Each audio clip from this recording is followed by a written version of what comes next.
Looks like DMX had been ringing the alarm about Diddy for years, but barely anyone took him seriously, except one sharp-eyed man who did catch on. Katt Williams. Now Katt's no stranger to the drama either. He's been blackballed, tossed in jail, called crazy, all for refusing to play the Hollywood game. Just like DMX, he's been screaming the truth about how shady things really get behind closed doors. And now, Katt's finally calling it what it is, out loud and clear. He's connecting the dots. DMX wasn't just battling personal demons, he was fighting against an entire system that was trying to chew him up and spit him out. And in DMX's eyes, Diddy wasn't just another celeb, he was part of that system. But what did X actually see that made him step back from the whole industry mess? What moment made him realize Diddy wasn't on his side but working for something darker, something he couldn't ignore? Let's break it all down and find out what really went down. Now that Diddy's finally getting hit with some serious accusations, stuff darker than most folks could even wrap their heads around, those old whispers don't sound so crazy anymore. All those people who tried to warn us, they're finally getting their respect, and right at the top of that list, Katt Williams and DMX. For years, they were shouting about the dark side of the industry, dropping warnings about the puppet masters pulling strings, shady backroom deals, twisted parties, secret handshakes, and straight-up exploitation. But nobody wanted to believe it back then. People clowned them, called them crazy, said they were bitter, washed up, or just tweaking off something. They got laughed off and ignored like they were just making noise. But now, every wild thing they said is starting to line up perfectly with what's coming to light. The truth is, they weren't problem. They were threats to the system. The industry didn't want their secrets exposed, and DMX and Katt refused to stay silent or fall in line. Now it's clear, they were never paranoid. They were telling the truth the whole time. Now that Diddy's mask is finally slipping, it's starting to hit hard. DMX and Katt weren't just ranting, they were exposing real stuff. An old interview just resurfaced where DMX didn't hold back. He flat out said Diddy was our wording, his artist. And yeah, some folks tried to spin it like X was only talking about money, how Diddy robbed his artists blind, kept them broke while he cashed in. But others, they heard something way deeper. DMX wasn't just talking contracts, he was hinting at something way more twisted. Now, with all these dark claims surfacing about Diddy allegedly forcing himself on people in his circle, it's starting to make too much sense. What if DMX meant exactly what he said? What if he was trying to sound the alarm the only way he could without getting shut down? And it didn't stop there. X also shared that Diddy once passed on signing him to Bad Boy, saying he wasn't marketable. That's wild, considering how massive X became. Makes you wonder, was it really about the music, or did X just never fit into Diddy's world behind the curtain? But the moment Diddy saw how sweet the Def Jam offer was, he switched up fast. According to Vibe magazine, DMX said Puff suddenly came crawling back saying stuff like, "I'll lace your pockets," and even tried to double what Def Jam was offering just to keep him, but DMX wasn't having it. He already had a weird feeling about Diddy, and that might have been because he'd heard some heavy rumors about what was really happening behind the scenes at Bad Boy Records. And now sure, maybe when X used that R word, some people thought he just meant Diddy was robbing folks, like how he allegedly shortchanged Biggie and a bunch of other artists. But with all these disturbing claims spilling out recently, it's starting to feel like DMX might have meant exactly what he said, and that's not even the whole story. DMX also dropped hints that some artists in Diddy's circle were doing anything to get put on, even stuff that had nothing to do with music. He claimed there were rappers out here bending over, literally for record deals, and one name that came up, Ja Rule. DMX and Ja had major beef back in the day, and at one point X said straight up he knew Ja was messing with his male stylist. Wild accusations flying everywhere. Back then, DMX wasn't just warning us about Diddy. He was calling out a bunch of rappers who were playing right into the industry's twisted little games. He saw how some of them were out here doing all kinds of shady favors for label execs just to get a little airtime on the radio. He knew the price of fame wasn't just talent, it was submission. And who could forget his legendary track, The Industry? That song was a straight-up expose. X didn't sugarcoat anything. He laid it all out, raw and real. exposing how the business really moves behind the scenes. Now flash forward to 2025 and suddenly everything DMX was talking about is hitting different. Stuff that sounded wild 20 years ago, it's unfolding right before our eyes. He was way ahead of his time, calling out how some artists were willing to sell their souls, trade their dignity or worse, all for a piece of the spotlight, and now we're watching that truth unravel in real time. But just like Katt Williams, DMX got dragged nonstop by the media. They tried to paint him as unstable, violent, addicted, always pushing some troubled rapper headline. Even when he passed in April 2021, they couldn't show respect. The New York Times titled their piece, "DMX, top-selling but troubled rapper dies at 50. Like, seriously? They couldn't even let the man rest without throwing shade. Yeah, DMX definitely had his fair share of run-ins with the law. Stuff like drug charges, weapons possession, reckless driving, and breaking probation. No one's denying that. But here's what makes DMX different from a lot of these other industry names. He was never hit with anything involving young girls or predatory behavior. Zero public accusations. None. That right there sets him apart from a whole lot of folks in the game. Meanwhile, you got people like Diddy and other so-called moguls in his circle who are rumored to be mixed up in stuff way darker. Yet they were still out here getting awards, stacking empires, and being praised like legends. They were being put on pedestals as symbols of success and Black excellence, all while hiding secrets behind closed doors.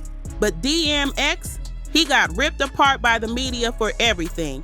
His issues were blasted all over headlines while Diddy kept getting protected by the same machine he helped create. And this ain't just a coincidence, it's a playbook. They tear down the ones who speak up and shelter the ones who keep the dirt buried. DMX refused to be anybody's puppet, and just like Katt Williams, he paid the price for not selling out.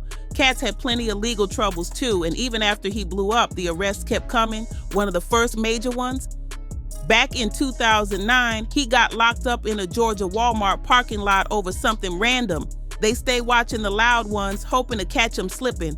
The cops rolled up on Katt Williams, took some of his guns, but here's the kicker, they never actually charged him with anything. Katt later said the whole thing was a straight-up witch hunt. He claimed he wasn't even doing anything, just chilling, when a group of armed men suddenly surrounded him out of nowhere. Katt told Vibe, one of them has a holster and a pocket full of bullets and a pistol. He said, so I tell him, let's step outside. But once they got him out there, it was 6 of them against one of him. Then out of the blue, they're calling up the sheriff saying he's the problem and he's got guns. Katt was fed up. He said, Mel, this is a witch hunt. It's getting to the point where I feel like I'm being persecuted because this don't make no sense. And turns out that moment was just the start of it all. After that whole mess in Georgia, Katt kept getting arrested again and again. It was like they had him on a list. But the worst hit came in December 2012. Cops raided his home and accused him of putting his own kids in danger after finding guns and weed inside the house. But here's the part they don't talk about much. Those charges were dropped. Just like that, no case. But the damage to his name, already done. Katt always said it was a setup. Just another dirty move to bring him down and shut him up. But the madness didn't stop there. In 2014, Katt got arrested again, this time with Suge Night after an incident with a paparazzi. The headlines made it seem like they were just out here wilding and randomly attacking a photographer. But Katt told a whole different story. He said that paparazzi wasn't just snapping pics, he was trying to film Suge's 5-year-old son. That crossed a major line. So when Katt and Suge stepped in, the media spun it like they were the bad guys, just like they always do. Meanwhile, while Suge was catching all kinds of charges, the tabloids were out here dragging Katt's name through the mud, calling him an addict, unstable, a troubled comedian. Sound familiar? It's the same playbook they used on DMX, discredit, distract, destroy, but this rabbit hole goes even deeper. DMX wasn't shy about talking demons, real demons. He opened up about it in his music and even broke it down during emotional interviews, including one on Dr. Phil, and what he shared had people shook. On the Dr. Phil show, DMX dropped a bombshell. He said the devil had approached him not once but 3 times, and that wasn't just for shock value. X was dead serious, To understand why that hit so hard, you gotta look back at one of his most talked about TV moments, his emotional sit down with his son on Iyanla Vanzant's show on Oprah's own network. That interview was straight up a mess. Iyanla kept pushing him, cutting him off, and coming at him with this condescending attitude that rubbed a lot of folks the wrong way. X said afterwards that he felt tricked into opening up about his struggles with addiction, like they set him up just to humiliate him. And this is a man who was already being real about his pain. Even though people told him not to do it again, DMX went on Dr. Phil anyway. And during that sit down, Dr. Phil brought up some of X's rawest lyrics, especially one track that dives deep into the emotional roller coaster of fame. It ends with a line that hits different: mow the grass to see the snakes. Translation: you've got to clear out all the fake love and distractions to see who's really plotting on you. Then Dr. Phil switched gears and tapped into DMX's spiritual side, highlighting his powerful track, Lord Give Me a Sign. That's when X delivered those lyrics with raw fire, straight from the heart. He talked about how every single one of his albums had a prayer or a conversation with God in it, like he was always searching for light in the middle of chaos. But then things got even deeper. Dr. Phil brought up how X had said he faced the devil, not once, but 3 times. And when asked to explain, DMX didn't hold back. He said, if you really want to understand the battle, you've got to look at both sides. And he knew it was the devil each time because of what was being offered. Temptation disguised as opportunity. And this wasn't some one-time story either. DMX had been saying this for years. Back in 2009, during a jail interview, he spoke about these same encounters, like he was trying to warn people that the game they were chasing had a cost way bigger than they realized. DMX once told a reporter he believed the devil lived in Arizona. He said he used to love the peaceful sunrises there, until everything shifted after what he described as a chilling encounter with evil. He didn't drop any names, but he made it very clear. Whatever happened out there, he was never going back. Now, here's where things get real mysterious. For years, people have been speculating on what DMX truly meant when he said he met the devil in Arizona. Some think he wasn't talking about a literal figure, but about facing the real darkness behind the music industry. See, Arizona's always been known for low-key spots, private retreats, hush-hush parties, high-end rehab centers. It's where celebrities and execs go when they want to disappear off the radar. So there's a solid chance that DMX experienced something intense out there, maybe involving label execs, lawyers, handlers, or even other artists. Whatever it was, it left a mark. And based on how he spoke about it, DMX wasn't just talking metaphorically. He was dropping a coded warning about something way deeper than anyone wanted to believe. Whatever happened out there in Arizona, it felt spiritually twisted to DMX. For a man like X, who saw life as a nonstop battle between good and evil, something manipulative or soul-draining could absolutely feel like meeting the devil himself. And think about it. Maybe he was offered a huge deal, a major contract, or some flashy favor, but only if he gave up a piece of himself in return. That would totally fit the pattern he kept warning us about. DMX always said the industry wanted to control him, own him, but he wouldn't fold. He kept fighting back. And that's right in line with what Katt Williams said in that viral Club Shay Shay interview.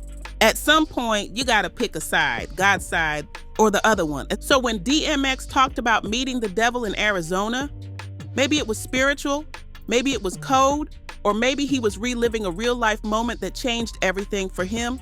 A moment so dark, he couldn't even tell the full story. But one thing's for sure, something heavy went down. And just like with so much of what DMX said, folks didn't recognize the truth until way later. But now I want to hear from you. Was X dropping clues about something way bigger hiding in plain sight? What do you think he meant by the devil in Arizona? And are you seeing the same patterns between what happened to DMX and what Katt's been saying loud and clear? Drop your wildest theories in the comments. We want to hear everything. And don't sleep on what we're about to uncover next. The next video takes this even deeper. You do not want to miss it.